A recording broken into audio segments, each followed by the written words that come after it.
बिस्मिल्लाहिर्रहमानिर्रहीम। अस्सलाम वालेकुम। हमारे चैनल में खुश आमदीद। नाजरीन, आज आपके लिए मैं इंतहाई खौफनाक, सनसनीखेज और दिलचस्प कहानी लेकर आई हूँ। लेकिन कहानी शुरू करने से पहले आपसे गुजारिश है कि अगर आप हमारे चैनल पर नए हैं तो हमारे चैनल को ज़रूर सब्सक्राइब कीजिए ताकि आपको हमारी वीडियोस सबसे पहले मिलें। हम लोग बहावलपुर के रहने वाले हैं। उन दिनों की बात है जब बहावलपुर में ज़ोरों की गर्मी थी। हम लोग बाहर निकलते तो ऐसा महसूस होता जैसे तपते सहरा की रेत पर पाँव रख लिए हों। ज़मीन इस कदर हिद्दत भरी होती कि मामूली सी गर्मी भी बहुत सख्त लगने लगती। मगर मेरे लिए तो ये दिन और भी मुश्किल थे। उन दिनों ट्यूबवेल का निज़ाम नहीं हुआ करता था। दूर चलकर पानी के लिए जाना पड़ता। घर में पानी ख़त्म होता तो औरतों को ही घरों से बाहर जाना पड़ता। मर्द इन कामों को अपनी तौहीन समझते थे। वो घर के कामों में ज़रा भी हिस्सा न लेते। हमारे लिए ये सब मुश्किल होता, मगर अपने घर और बच्चों की फ़िक्र करते हुए औरतें अपनी जवानी की कुर्बानी देती। धूप में चल चल कर अक्सर औरतों के रंग पक्के हो जाते। हालांकि कई पैदाइशी गोरी होती, मगर चलने फिरने और धूप में काम करने के बाद दूधिया रंगत वाली औरतें भी काली स्याह हो जाती। मैंने तो खैर इन बातों की कभी परवाह नहीं की। बस यही सोच रही थी कि किसी तरह अपने बच्चों का पेट भर लूं। उन दिनों मेरे शौहर भी बेरोज़गार थे। बेरोज़गारी के साथ साथ वो चिड़चिड़े भी हो गए थे। मैं उनसे कोई भी बात पूछती तो उन्हें लगता जैसे मैं उनकी बेइज्जती कर रही हूँ। घर में सौदा ख़त्म होता, उनसे कह देती तो वो यूँ मुझे खा जाने वाली निगाहों से देखते जैसे मैंने उनकी शान में कोई गुस्ताखी कर दी हो।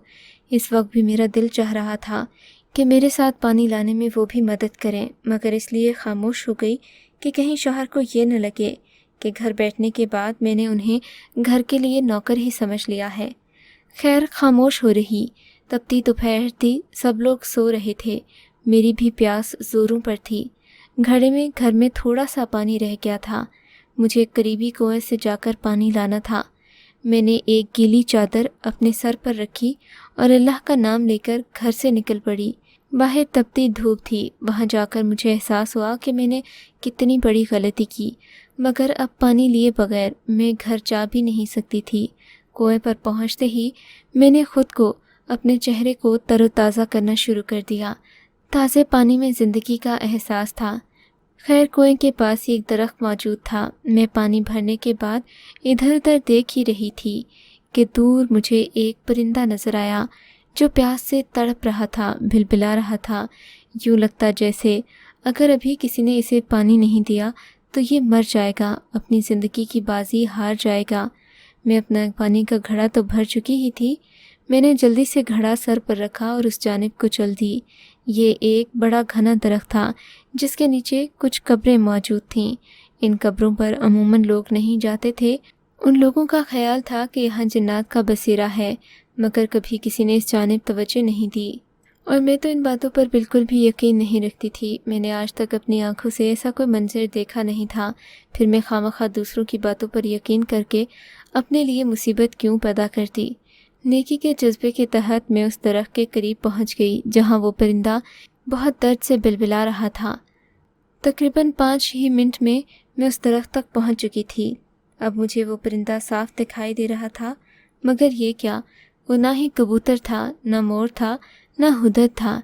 एक अजीब तरह का परिंदा था जिसके सर पर बहुत खूबसूरत सफ़ेद रंग की धारी थी, जबकि बाकी वो काला था और इंतहाई खूबसूरत आवाज़ निकाल रहा था। हालांकि वो इस वक्त प्यास से बेहाल था। मैंने घड़े से ही थोड़ा सा पानी नीचे गिरा दिया ताकि परिंदा पानी तक पहुंच सके और अपनी प्यास बुझाए। मैं आगे गुजर जाती, मगर वो परिंदा पानी की तरफ जाने की बजाय उसे दूर से देखता ही रह गया। मुझे लगा शायद इसके पाँव में कोई मसला होगा। तभी मैंने उसकी मदद करने का फ़ैसला किया। थोड़ा आगे जाकर देखा, वो अभी तक फड़फड़ा रहा था। मैं एक तरफ बैठ गई, पानी का घड़ा मैंने दूसरी तरफ रखा और मुट्ठी में भर पानी निकाला और उसकी चोंच के सामने कर दिया। वो तेज़ी से पानी पीने लगा। उसने मुट्ठी भर पानी यूँ ख़त्म किया जैसे कोई मामूली सा परिंदा ना हो, बल्कि एक जीता जागता इंसान हो। तकरीबन आधे घड़े का पानी वो परिंदा अकेला ही पी गया। मुझे कुछ गड़बड़ का एहसास हुआ। وہ بہت شریر اور طاقتور لگ رہا تھا۔ جب بھی میرے ذہن میں خیال آیا میں نے اسے دونوں ہاتھوں میں اٹھایا تو اس کا وزن کافی زیادہ تھا۔ اب مجھے گڑبڑ کا احساس ہونے لگا، اگر یہ اتنا معمولی سا پرندہ تھا جس نے ایک چھٹانگ بھر پانی پینا تھا تو یہ اتنا وزنی کیسے ہے؟ یہ سوچ کر ہی میری ریڑھ کی ہڈی میں سرد لہر دوڑ گئی۔ میں نے جلدی سے اسے وہیں رکھا اور اپنے سر پر گھڑا رکھ کر وہاں سے چل نکلی۔ اپنے پیچھے مڑ کر میں نے نہیں دیکھا۔ مجھے عجیب سی آوازیں آہٹیں سنائی دیں، مگر میں دل مضبوط کر کے وہاں سے چلی آئی۔ گھر آئی تو میں ہانپ رہی تھی۔ میرے بچے سو کر اٹھ چکے تھے، شاید انہیں بھی تازہ پانی چاہیے تھا۔ میں نے بچوں کو گلاس میں پانی بھر کر دیا اور دودھ میں ملا کر لسی بھی بنانے ہی لگی تھی کہ میرا ایک بچہ روتا ہوا میرے پاس آیا۔ کیا ہوا احد، تم رو کیوں رہے ہو؟ میں نے پریشانی سے پوچھا۔ امی جان، بہت بھوک لگی ہے، آپ کافی دیر سے گھر سے باہر تھیں، ابا بھی ناراض ہو کر گھر سے چلے گئے، کہہ رہے تھے کہ تمہاری ماں کھانا نہیں بناتی، وہ آپ کو بری بری باتیں کہہ رہے تھے۔ اپنے بیٹے کے منہ سے اپنے شوہر کے بارے میں ایسی باتیں سن کر میرا دل کٹ کر رہ گیا، مگر میں کیا کر سکتی تھی؟ خاموش رہی، بچوں کو سادہ سا کھانا بنا کر دے دیا۔ شام کے کھانے کے لیے سوچ ہی رہی تھی کہ کیا کروں کہ میرے شوہر منیر گھر آ گئے۔ ان کے گھر آتے ہی میرے سبھی بچے سہم جایا کرتے تھے۔ ان میں کوئی باپ والی عادت، محبت یا شفقت تھی ہی نہیں۔ وہ جب بھی بات کرتے نفرت بھری باتیں کرتے۔ میری کوشش ہوتی کہ ان کے گھر آنے پر میں بچوں کو ادھر ادھر کر دوں تاکہ وہ ان کی زہریلی گفتگو سے دور ہی رہیں۔ صحن میں ہم دونوں بیٹھے تھے، بچے اندر کمروں میں کھیل رہے تھے۔ تبھی میں نے منیر سے کہا، آج شام کے کھانے کے لیے کچھ بھی نہیں ہے۔ میری بات سن کر حسب معمول منیر بھڑک اٹھے۔ جانتی تو ہو کہ میں بے روزگار ہوں، پھر روزانہ ایک ہی بات کر کے کیا ثابت کرنا چاہتی ہو؟ کہ تمہیں بچوں کی زیادہ فکر ہے اور میں لاپرواہ ہوں؟ میں گھر بیٹھے روٹیاں توڑ رہا ہوں، کچھ تو شرم کرو۔ مجھے ابھی بے روزگار ہوئے 2 مہینے بھی نہیں گزرے کہ تمہاری زبان گز بھر ہو گئی ہے، پہلے تو تم چوں نہیں کرتی تھیں۔ ان کی ایسی باتیں سن کر میرا جی چاہا کہ ایک ہی بار میں ان کی اوقات یاد دلا دوں، مگر پھر خاموش رہ گئی۔ میں کر بھی کیا سکتی تھی، بچوں کی وجہ سے مجبور تھی۔ ہماری لڑائی جاری ہی تھی کہ گھر کے دروازے پر ایک انجانی سی دستک ہوئی۔ اس وقت یہاں کوئی نہیں آتا تھا۔ شام کے وقت لوگ اپنے اپنے کاموں میں مصروف ہو جاتے تھے۔ پھر گاؤں میں رات کے کھانے کے لیے ہر شخص کو کافی محنت کرنا پڑتی تھی۔ بہرحال میں نے دروازہ کھولا تو ایک لڑکی کھڑی تھی۔ اس نے سر پر سرخ رنگ کی چادر اوڑھ رکھی تھی اور بڑی ہی خوبصورت لگ رہی تھی۔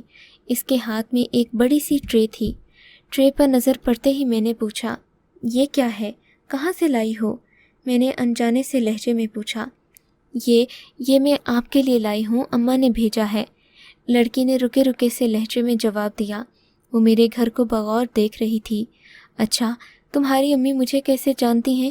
میں نے حیرت سے پوچھا تھا۔ گاؤں میں تو سبھی لوگ ایک دوسرے کو جانتے تھے، کسی کی ایسی جوان بیٹی نہ تھی جس سے میں واقف نہ ہوں۔ میں نے لڑکی سے اس کی ماں کا نام پوچھا۔ وہ بنا ہی کچھ بتائے وہاں سے چلی گئی۔ میں حیران پریشان اسے دیکھتی ہی رہ گئی۔ خیر، میں نے اس ٹرے میں سے کھانا نکال کر بچوں کو کھلایا۔ کھانا بے پناہ لذیذ تھا۔ گھی میں پکے ہوئے منفرد قسم کے چاول تھے جو میں نے آج تک کہیں نہ کھائے تھے۔ پیٹ بھر کر کھانا کھانے کے بعد میں نے منیر سے کہا، منیر، رات کے کھانے کا بندوبست ہو گیا ہے، آپ کو فکر کرنے کی کوئی ضرورت نہیں، بس اب آپ صبح سے کام پر جانا شروع کیجئے۔ میں نے سعدیہ سے بات کی تھی، آپ ہی نے تو کہا تھا سعدیہ کے پاس اگر کوئی نوکری ہو تو مجھے بتانا۔ میں نے سعدیہ سے بات کی تھی، اس کے میاں کی فیکٹری میں ایک نوکری نکلی ہے، آپ اگر صبح سے وہاں جانا چاہیں تو چلے جائیں، ایسا نہ ہو کہ بعد میں وہ نوکری کوئی اور لے اڑے۔ اپنے شوہر کو یہ بتاتے ہوئے مجھے ڈر بھی لگ رہا تھا، مگر خلاف توقع آج ان کا موڈ بہت اچھا ہو گیا تھا۔ منیر کو خوش دیکھ کر مجھے بھی خوشی ہوئی۔ ان کی ایک ہنسی پر میرے بچوں کا سیر خون بڑھ جاتا تھا۔ آج کل میں بھی بے روزگار تھی، بتاتی چلوں کہ میں دائی کا کام کرتی تھی۔ لڑکیوں کے کیس کرنے سے مجھے 3-4 ہزار روپے ہمیشہ مل جاتے تھے۔ کبھی کبھی بیٹا ہوتا تو بڑے گھر والے خوش ہو کر مجھے 10,000 روپے بھی دے دیتے، جن سے میرے پورا مہینہ اچھا گزر جاتا۔ कई बार तो 2-3 महीनों का बंदोबस्त एक ही केस से हो जाता था। औरतें बच्चों की खुशी में दाइयों को बहुत कुछ दे देती हैं, मगर आजकल मेडिकल ने तरक्की कर ली थी। हर कोई डॉक्टरनी के पास जाता। मेरी तो जैसे अहमियत ही कम होकर रह गई थी। वो बूढ़ी औरतें जिन्होंने कभी अस्पताल का मुंह न देखा था, वो भी अपनी बहुओं को लिए अब क्लिनिक और डॉक्टर्स के चक्कर लगाने लगीं। ऐसे में मेरी आमदन तो सिफर होकर रह गई थी। मेरे पास एक यही तो हुनर था जो मैंने सकीना बी से सीखा था, मगर अब वो भी किसी काम का नहीं रहा था। मेरा शौहर इस सूरत हाल से अच्छी तरह वाकिफ़ था। बहरहाल शौहर की नौकरी मिलने के बाद मैं काफ़ी खुश थी। मुझे अब यकीन था कि जब से मुनीर घर से जाएंगे हमारे लिए कोई न कोई रास्ता और वसीला तो निकलेगा ही। मगर वो रात मेरे लिए कितनी मुख्तलिफ साबित होगी मैंने सोचा नहीं था। मुनीर और बच्चों को खाना खिलाने के बाद मैं अपने कमरे में आई थी। मुनीब खराटे लिए सो रहे थे। मैंने कमरे की रोशनी बुझा दी थी। मुनीर अक्सर रोशनी खुली छोड़कर सो जाते। मैं सबसे आखिर में काम करके फारिग होती तो मैं कमरे में अंधेरा कर देती। आज भी मैंने ऐसा ही किया, लेकिन जैसे ही कमरे का बल्ब बंद हुआ, बाहर एक छोटी सी नन्ही सी रोशनी फूटती दिखाई दी। जब मैंने बाहर की तरफ देखा तो मुझे थोड़ा अजीब सा हुआ। खिड़की के बाहर से अजीब सी रोशनी आ रही थी। मैंने पहले नज़रअंदाज किया, टेक लगाकर अपने बेड के पास बैठ गई, मगर ये क्या, वो सुनहरी रोशनी मेरे पूरे कमरे में आ रही थी। ऐसी रोशनी आज से पहले घर के बाहर ना देखी थी। सोचा क्यों ना घर से बाहर जाकर ही देख लूं। फिर डर भी लगने लगा। रात के इस समय घर से बाहर निकलना कोई अच्छी बात नहीं थी। मगर फिर याद आया, हमारे घर के बाहर तो 2 अदद जंगली कुत्ते मौजूद थे जिन्हें मेरे शौहर ने इस घर की हिफाजत पर मामूर कर रखा था। वो घर जिसमें ख़जाना तो दूर की बात, खाने के लिए रोटी भी मौजूद न होती। खैर, एक औरत की इज़्ज़त की हिफाजत के लिए शौहर जो भी करे उसकी हौसला अफजाई करनी चाहिए। मेरा शौहर इस मामले में बड़ा ही खुददार था। उसने कभी मुझे अकेले रहने की तरकीब नहीं दी। जहाँ जाता मुझे अपने साथ ले जाता। खैर से मैं अपने कमरे से बाहर निकली। देखा तो बाहर अंधेरा था। उसी ख़ास समत से वो रोशनी आ रही थी। मैं कमरे से बाहर गई। बच्चे सब सो रहे थे। आहिस्ता से दरवाज़ा खोला, दबे पाँव कमरे से बाहर निकली। मेरे घर के बाहर मौजूद कुत्ते मुझे देखकर दुम हिलाने लगे। मैं घूमकर घर की अकबी जानिब आ गई, जहाँ से मेरे कमरे के अंदर खिड़की में रोशनी आ रही थी। सोचा था अगर कुछ हुआ तो मैं चीख कर अपने कुत्तों को बुला लूँगी। उनकी एक मखसूस आवाज़ थी जिस पर वो मालिक के पास जमा हो जाते। मगर मुझे ये जानकर हैरत हुई थी कि वो सुनहरी रोशनी एक हाथ से फूट रही थी, और वो हाथ भी किसी रोशन वजूद की तरह दूर से नज़र आ रहा था। पहले तो डरने लगी कि न जाने ये कोई धोखा ना हो, मगर जब पास गई तो एक खूबरू लड़की को देखकर हैरान रह गई। वही सुर्ख दुपट्टे वाली लड़की वहाँ बैठी अंदर को देख रही थी। बेटी, तुम कौन हो? मैंने हैरत से पूछा था। और इस वक्त यहाँ क्या कर रही हो? तुम्हारी माँ तुम्हें कुछ नहीं कहती? मेरे पूछने पर वो लड़की मुस्कुराकर मुझे देखने लगी। अम्मा ने आपको लेने मुझे भेजा है। मेरी बड़ी बहन को बहुत दर्द हो रहा है, आप चलकर कुछ कीजिए। आज बरसों बाद मेरे हाथ में कोई केस आया था, मगर वो भी रात के इस पहर जब सब लोग सो गए थे। अब मैं क्या कर सकती थी? और फिर ये लड़की भी अनजान थी। मैं कुछ सोच विचार में पड़ गई। तुम्हारी बहन कहाँ है? मैंने डरते डरते पूछा और आसपास भी नज़र दौड़ाई। वहाँ तो कोई घर नहीं था। आप मेरे साथ चले, मैं आपको अपने घर ले चलती हूँ। वो लड़की मुझसे ये कहकर आगे बढ़ने लगी। मैं तो हल्के से जूते पहनकर घर से निकली थी। सोचा नहीं था कि दूर जाना पड़ जाएगा। अब अगर मेरा शौहर जाग गया, उसने देखा कि मैं घर में नहीं हूँ, तो वो खामखा ही परेशान हो जाएगा। मगर क्या करती, घर के हालात ऐसे थे कि इस औरत के केस का सुनकर मैंने जाने की ठान ही ली। वो आगे आगे चलने लगी, मैं उसके पीछे पीछे। थोड़ी ही देर के बाद उसकी रफ्तार तेज़ हो गई। मेरा उसके साथ चलना मुश्किल हो गया था। मैंने कहा, आहिस्ता चलो। हैरत की बात यह थी कि सारा रास्ता रोशन था। उस लड़की ने ये सुनने पर मेरा हाथ अपने हाथ में पकड़ लिया और तेज़ी से चलने लगी। उसके हाथ में अपना हाथ देते ही मुझे महसूस हुआ जैसे मैं हवाओं में उड़ने लगी हूँ। वो तेज़ तेज़ आगे जा रही थी। सो मैं भी आगे बढ़ने लगी। काफ़ी देर के बाद हम एक रोशन खूबसूरत से घर के बाहर पहुंच गए। घर क्या था, कोई महल था। हर तरफ रंग बिरंगी रोशनियां थीं। उस लड़की ने मुझे सलाम किया। मैंने सलाम का जवाब दिया। फिर संगमरमर की सीढ़ियां चढ़ते हुए हम ऊपर जाने लगे। मैं हैरत से इस पूरे घर को नदीदों की तरह देख रही थी, क्योंकि ये घर हमारे गांव में मौजूद नहीं था। आज से पहले किसी ने ऐसा घर नहीं बनवाया था। कहीं ये मुझे दूसरे गांव में तो नहीं ले आई। मैंने अपने खदशे के तहत इधर उधर देखा। हमारे गांव की कोई निशानी यहाँ नज़र न आ रही थी। अब क्या करूं? या अल्लाह, कहीं ये कोई धोखा करके तो नहीं ले आई मुझे। ये सोचकर ही मेरा दिल कांपने लगा। अगर मेरे शौहर को पता चला तो क्या होगा। मगर ये सारी बातें अपनी जगह। मैंने सोचा कि अब मैं अपना काम करके ही जाती हूँ। मैंने उस लड़की से कहा, मुझे अपनी बहन के पास ले चलो। थोड़ी ही देर के बाद वो मुझे एक बड़े से कमरे में ले गई, जहाँ पर छोटे छोटे खूबसूरत बच्चे खेल रहे थे। तुम्हारी बहन कहाँ है? मैंने उस लड़की से पूछा। ये तो आपसे मिलने का एक बहाना था। हम आपसे कब से मिलना चाहते थे, मगर आपने हमें वक्त ही नहीं दिया। वो लड़की कहने लगी तो मुझे डर सा हुआ। तुम मुझसे क्यों मिलना चाहती थी? मैंने हैरत से पूछा। और मुझे झूठ बोलकर यहाँ लाई? हाँ, झूठ बोलकर यहाँ लाई हूँ, मगर मेरी अम्मा आपकी दीवानी हैं, वो आपसे मिलना चाहती हैं। आपने उनकी जान बचाई थी। वो आपसे बहुत मुतासिर हैं, आपको इनाम देना चाहती हैं। लड़की ने सारी बातें एक ही सांस में की। मैं हैरत से देखने लगी। मेरा तो सर घूम गया। मैंने तो आज तक किसी की जान नहीं बचाई थी। मुझे अपनी जान के लाले पड़े हुए थे। भला मेरी क्या औकात में किसी की मदद करूं। फिर वो लड़की मुझे लिए अंदर वाले कमरे में चली गई, जहां एक सुर्ख रंग के तख्तपोश पर एक औरत बैठी तस्बीह के दाने गिन रही थी। मुझे देखकर वो खड़ी हो गई। अस्सलामु अलैकुम सैयदा बीवी। उसने अदब से सलाम किया। मैंने उसके सलाम का जवाब दिया और सामने ही बैठ गई। मैंने आपको पहचाना नहीं। गांव में तो सब एक दूसरे को जानते हैं। जी हाँ, सब इंसान एक दूसरे को जानते पहचानते हैं। उस औरत ने इस लफ्ज़ पर जोर देते हुए कहा तो मुझे कुछ गड़बड़ सी महसूस हुई। क्या मतलब? आप कौन हैं? मैंने शक भरे लहजे में पूछा।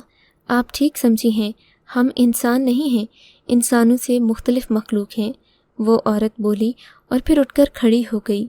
उसका मुमताज़ कद इस बात की गवाही दे रहा था कि वो वाकई कोई आम शख्सियत नहीं है, ना ही वो कोई इंसान लग रही थी। मैं आपका शुक्रिया अदा करना चाहती हूँ। रात के इस वक्त आपको तकलीफ़ देने के लिए हम माज़रत ख्वाह हैं, मगर आप फ़िक्र नहीं करें, आपके शौहर को इस बात का इल्म नहीं होगा। कैसे इल्म नहीं होगा? मैंने मारे डर के पूछा। आपकी हम शक्ल आप ही के घर में मौजूद है। मुझे देखकर वो हंसने लगी।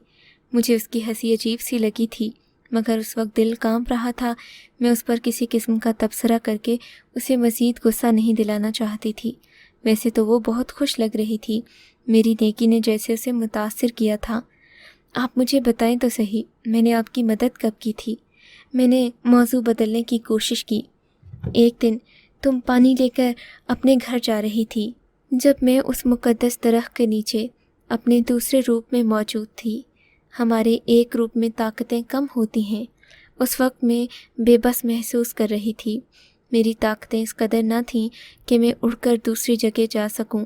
मुझे अपने गुरु का इंतज़ार करना था, मगर इससे पहले तुम वहाँ से गुज़री। तुमने मुझे पानी पिलाया, और वो भी अपने हाथों से पिलाया।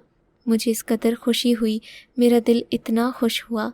आज तक इंसानों ने हमसे इतना भला सलूक नहीं किया। मेरा जी चाहा मैं सारी सल्तनत तुम पर वार दूँ, मगर जो तुम्हें दे सकती हूँ वो दे रही हूँ। ये कहकर उस औरत ने एक सफ़ेद रंग का डब्बा मेरी तरफ बढ़ाया। मैंने उस डब्बे को खोलकर नहीं देखा, बस उनसे इजाज़त चाही। फिर वही लड़की मुझे छोड़ने मेरे घर तक आ गई। घर पहुंचकर मेरी धड़कनें बेतरतीब हो रही थीं। मैंने उस डब्बे को एक जगह छुपा कर रख दिया। शौहर से इस बात का जिक्र नहीं किया, और फिर जब भी उस डब्बे को खोलती उसमें कोई न कोई कीमती चीज़ मौजूद होती, या रकम, या कोई अंगूठी, या कीमती पत्थर। मैं उसे देखती तो खुश होती, मगर मैं इतनी अक्लमंद तो थी कि उस डब्बे के बारे में मैंने किसी को नहीं बताया। मेरे बच्चे बड़े हो गए, तालीम हासिल करके फारिगुल तहसील हो गए, मगर आज तक उनको ये नहीं मालूम कि उनके लिए घर में फ़ीस, रोटी, आटा, चीनी, राशन اس سب کا انتظام کہاں سے ہوتا تھا؟ شاید ایک معمولی سی نیکی میرے کام آ گئی تھی۔ اگر آپ کو یہ کہانی اچھی لگی ہے تو اس ویڈیو کو لائک کیجیے اور اس طرح کی مزید ویڈیوز دیکھنے کے لیے ہمارے چینل کو سبسکرائب کیجیے۔ اور ہاں، اگر آپ کی کسی دوست، رشتہ دار یا بہن کے ساتھ خدا نہ کرے ایسا کوئی واقعہ پیش آیا ہے تو ہمیں کامنٹ سیکشن میں اس کے بارے میں ضرور بتائیے۔